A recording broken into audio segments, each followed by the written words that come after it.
In this crazy life we live, we all need someone to hold, a friend to light the way when the world starts to unfold. Through all the ups and downs,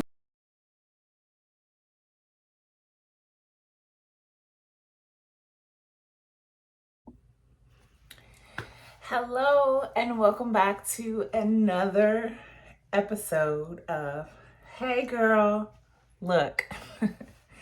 I am Julia for all of the new viewers, and the point of this YouTube channel is to carve out a little space on the interwebs for positivity and encouragement and some just straightforward words of um, motivation and positivity. And the reason that I created it is because I found myself overwhelmed with the amount of negativity that has seemed to manifest in the world as of late, and the way that it is sort of pumped into our daily lives via social media, the news, and the like. So I was like, well, what's the antithesis of that? Positivity. So here we are. And today I wanted to share with you some thoughts that I've been having around living in abundance. Now, antithesis, right? The opposite.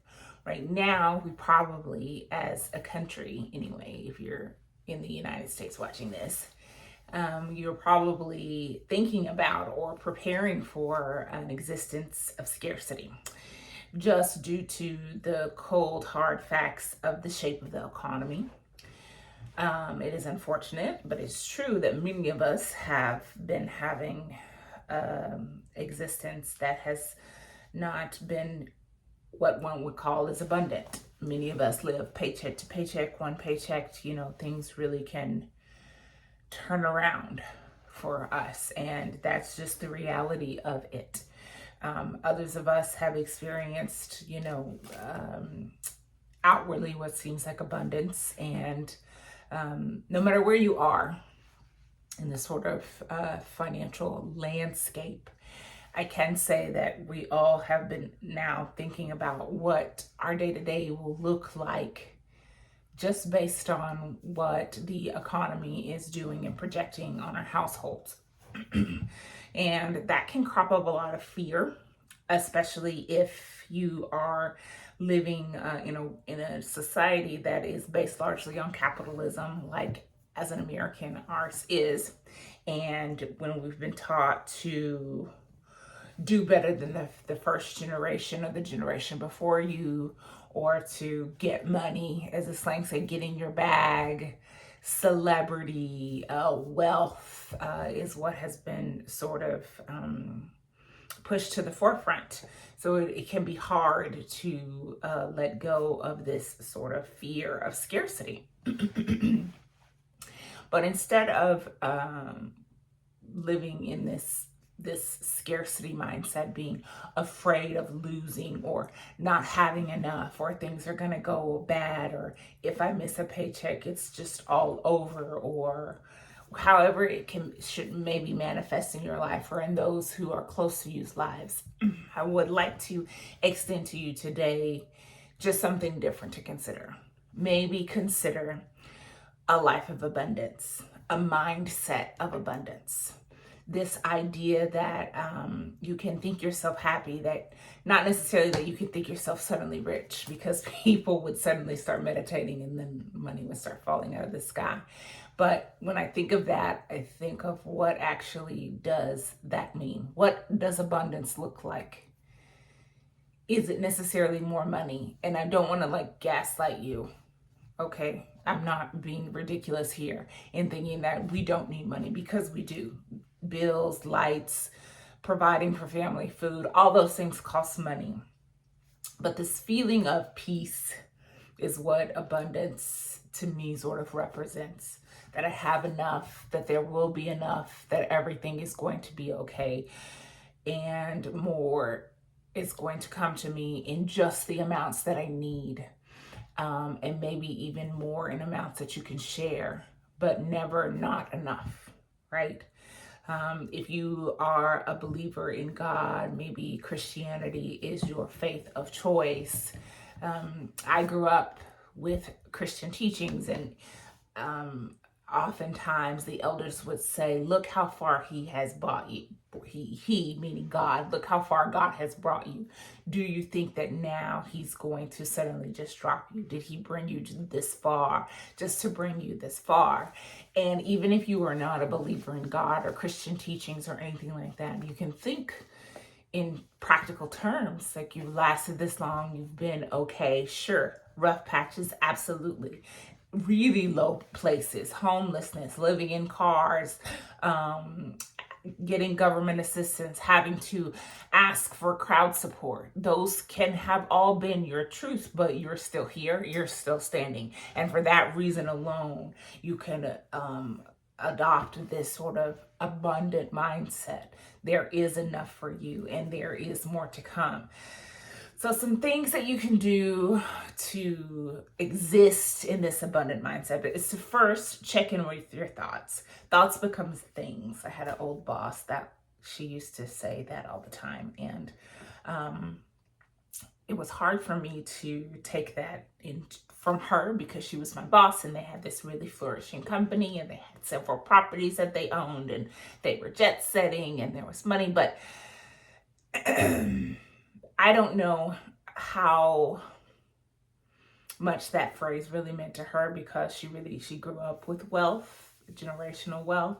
So I can't say that she didn't appreciate it. And I cannot say that she didn't work hard for the things that she had because she was quite brilliant. But separately, as it applied to my life, someone who was living in New York City and really hustling and trying to make things happen and sometimes barely paying the rent and things like that, I think of the thoughts becoming things, and everybody's going to be thinking.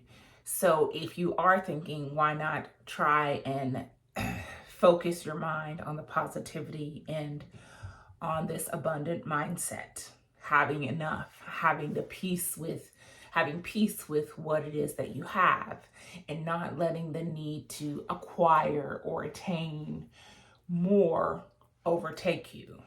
Being mindful and saying, okay, this is my situation, of course, and it may be difficult, but there are some things that are going okay. And so we can have joy and peace in that. That's that sort of abundant mindset. Like, I'm not eating a steak tonight, but I do have some food. And so that's good because there could be this idea of having no food, right? This abundance. Maybe you are hoping that you find this great romantic relationship one day, but at least you maybe have friends or family while you wait for that romantic relationship to manifest in your life. So it's like taking an evaluation of your thoughts. How are you seeing things? And how are you seeing situations? Are you seeing situations as limits or opportunities, right? Do you not know something? Do you not have the skill set that maybe a job is asking for? Is this going to be a limiting thing, or will you instead, in an abundant mindset, start to think of it as an opportunity to expand your learning or to expand your skill set? Another thing that I thought of was an abundant mindset can also come from action and how we are treating and interacting with others. And one surefire way to feel abundance in your life and to have an abundant mindset is to give to others. And I know that it sounds crazy to think, oh, I need money, but I'm gonna give my money away. And that's the issue, is that people base giving all on money, and it's not necessarily the only way that you can give and show up for people in this sort of abundant way. Giving of your time and of your talents and of your prayers and of your positive thoughts and of your kindness and of your company are just beautiful ways that can increase this sort of abundant existence that you're trying to create, and will create abundance in other people's lives. So yeah, if you've got the money to give, of course, give it. Like, absolutely. But if you don't, know that there are other ways that you can give and to serve, and there is definitely a level of fulfillment that comes when you give. And of course, you don't do it just so you can feel good, but in the service of others.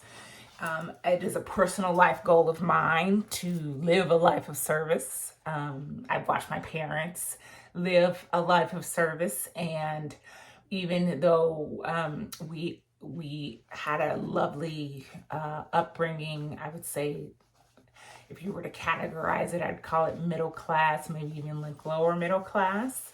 And I would say that more often than not, I've seen my parents open up their home to people, open up our dinner table to people, give to local causes, give of their time, give of their expertise. And I really think that's where I adopted this idea of service, this life of service. And the fulfillment that comes from serving others is one that you can't purchase it. You just got to go out and do it. You got to go out and live and serve. And so as you work to build this life of abundance, know that an integral part of that is the service of others. Another sort of tip that I have for living a life of abundance is this mental fasting and the clearing out of these outside messages that will have you to believe that your life is not enough as it is. Social media is a huge one. I deleted some of my social media accounts, my Instagram and Facebook, because I was being so highly influenced by what my life should look like. I never took the time to figure out what I needed my life to look like and work for me. Like, what did I actually like and need, and what was going to be good for my family and good for my mental health.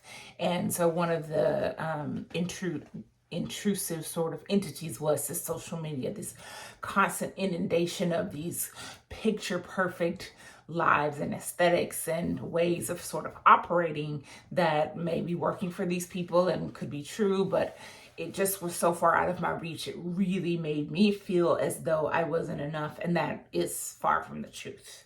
When I took a step back and quieted those voices, I first was able to take an evaluation of what it is that I really needed, and then was able to and had the time to slowly start to step up for myself and my family and other relationships in that way. So if you've got some mental fasting to do, maybe you're not watching the most positive and uplifting shows. Maybe there are some people that are in your life that you maybe need to take a fast from. And it's okay to do that because your well-being is priority, and an abundant life first lives with taking away that excess, that stuff that you don't need, and focusing on the stuff that you do need. And so you can figure that out by doing that mental fasting and taking a break from some things and maybe some people. And last but not least is gratitude, right? Which has been weaved into almost every conversation that I've had on my YouTube channel. Gratitude is the cornerstone of joy. If we want to be happy and live this life of abundance, we first start with gratitude. When I was growing up and we would pray and I would listen to my mom pray, she would first say, Heavenly Father, thank you. And then A, B, C, D, F, G. Thank you for this day. Thank you for. And even if you are not a believer and not a follower, don't have any sort of set religion, you don't pray, I encourage you to first, when you're thinking, having your alone time, having your quiet time, to consider gratitude, to maybe even make a list of all the things that you are grateful for, to appreciate things as they are, and then look for the opportunities in which to grow. Not that something is bad or you're not good enough, for opportunities to grow, and not to dwell on those said opportunities, but to just recognize and acknowledge them. And like I said last Monday, it took my friend to say, take a minute while you're all in your misery and feeling so low and bad about yourself and bad about specific situations. take a minute to just be grateful for things being as well as they are. And then once you take that time for that gratitude, I promise you that you will then be motivated more in a positive light to say, okay, you know what, maybe this isn't as tough as it came off to be. Yes, it's tough. We're going to acknowledge that. We're not going to gaslight ourselves and say this isn't as bad as we are thinking that it is. We can acknowledge, but then we can also say, guess what though? I have the tools to maybe change my situation, or I have the community that I can lean on as I go through this situation. I didn't mean to be so long-winded tonight, but this I really felt conviction about. I spent a long time chatting with my mother-in-law this evening about how we are tightening our belts as a family, going through our bank accounts, seeing where we can fix our spending. It's something we always promise to do probably every 2 to 3 months, and we never do it. But this sort of outside push from the state of the economy has really made us get serious about it. And as we are cutting back and sort of pruning away and leaning out, if you will, I want to hopefully and working to keeping this attitude not of scarcity or we're losing anything, because we do have a very abundant existence, but instead we are becoming efficient and effective and thoughtful with the way that we use our money and the way that we show up in our lives. So in all things, be thankful. Live in an abundant mindset by checking in with your thought processes, by recognizing how well things are, by giving to others, and then also to hold on and push to the forefront that gratitude. I am thankful for each of you who have tuned in this week, or this is your first time, or maybe you missed a couple of weeks. I'm thankful for this community of people who are dedicated to positivity and living in the most abundant and positive and joyful way possible. It is, we deserve it. So I'm happy that you're here and doing that. Thank you for listening and being a sounding board for me. What are some things that you're grateful for? Tell me down in the comments some things you're grateful for. And you can even share some opportunities that you would like to expand and grow in. And who knows, you may find somebody in this community who can be a resource for that. Have a great rest of your week. I love you. In this crazy life we live, we all need someone to hold, a friend to light the way when the world starts to unfold. Through all the ups and downs, the highs and lows, we